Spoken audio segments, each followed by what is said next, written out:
L'enherbement spontané, on le pratique depuis peut-être 20 ou 25 ans.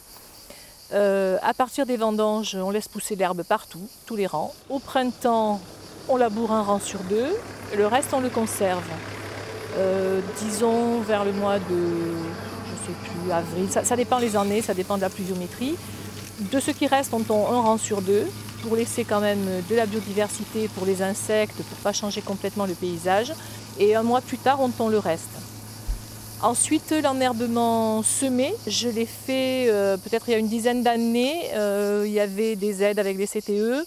J'ai semé des espèces trop concurrentielles pour la vigne, de la fétuque, d'autres, je ne me souviens plus, mais le résultat n'a pas été bon, donc on l'a enlevé. Donc là, on reste sur du naturel.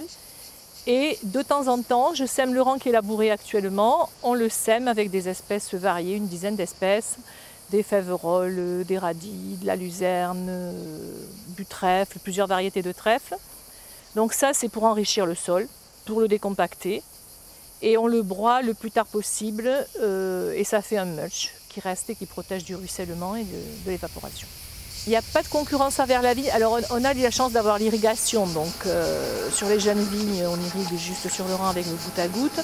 Mais de toute façon, cette saison, on a fait une dernière tonte là, la parcelle où il en restait, mais l'herbe elle est sèche déjà. Donc elle ne concurrence plus en été. Elle se sèche, elle repart qu'à l'automne.